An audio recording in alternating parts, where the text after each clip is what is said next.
The light is good here. In October, the sun is not directly overhead.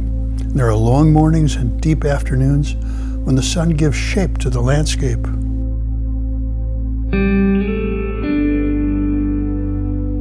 There are fields and rolling hills and miles of dirt road that take you to places little seen.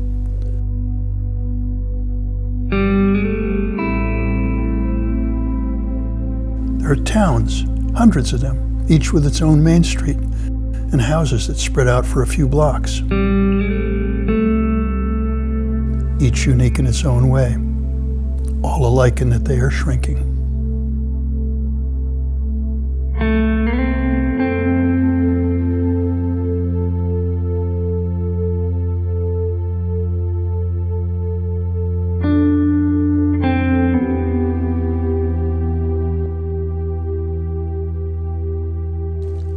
Hi, I'm Andy Romanoff. I'm a photographer and a writer. I'm reading a story called Picturing Kansas. Kansas came to life, its American white man's life, in the mid-1800s. Pushing the Indians aside, the new American settlers tore up the prairie, then put down railroad tracks and built small settlements. Places where farmers could bring their grain and send their children off to school. The towns prospered as long as farming was the work of families and muscle supplied the labor. Then machines came and farming got bigger, the work of combines and capital, and the small farmer was pushed aside. We like the results, we city people. Cheap food and plenty of it was a lot more visible to us than the farmers leaving their land, and the towns slowly shrinking. Over time, the unplanned economy worked in its unplanned way. Where there is no work and no meaning, the people drift away. The ones who stayed had something that still held them, family maybe, or love of the land, or a job that could still be had. Today, the evidence of that past is visible everywhere, and knowing the story tinges this beauty with sadness. I like to begin a story knowing nothing, feeling my way around.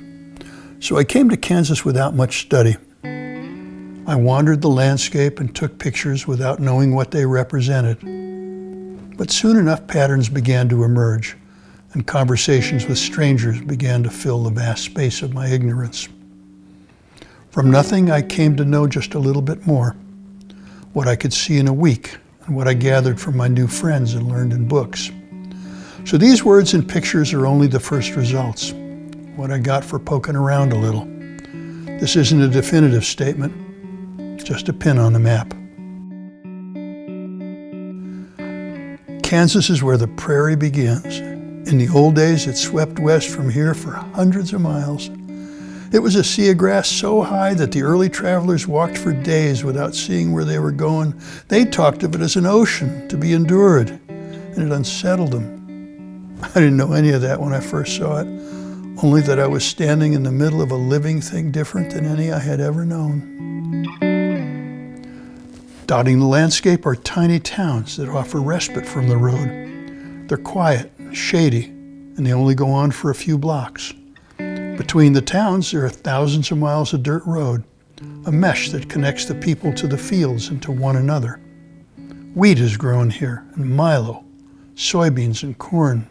The entire state is crisscrossed by dirt roads so farmers can get their crops to town and to market.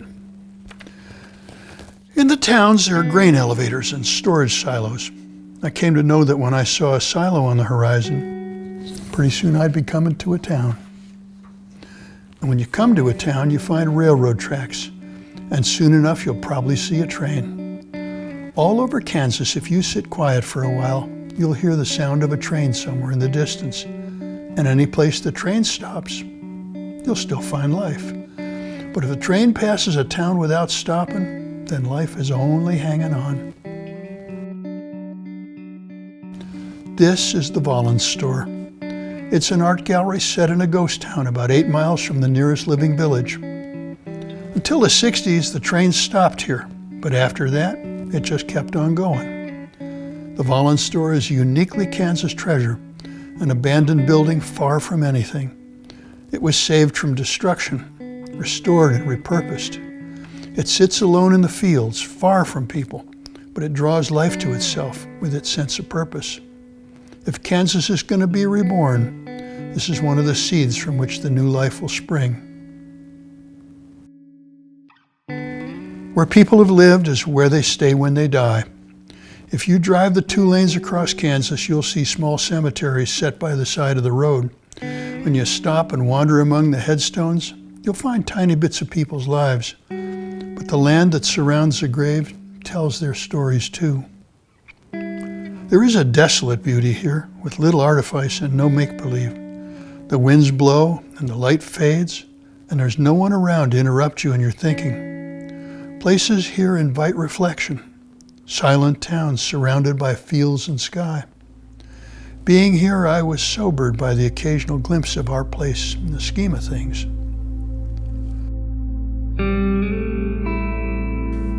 Only 2 years in the 1860s, that's all the time the Pony Express lasted, but its imprint on American consciousness remains even today. This Pony Express station stands alone in its bit of prairie as it did when it was new. Now the surrounding prairie is gone. Civilization surrounds the station further than the prairie ever did. But if you stand here on a quiet afternoon and don't look too close, you may feel what the ones who lived here in the first days felt. The land sweeping away to infinity, the sky going on forever, and their feet planted firmly on the ground.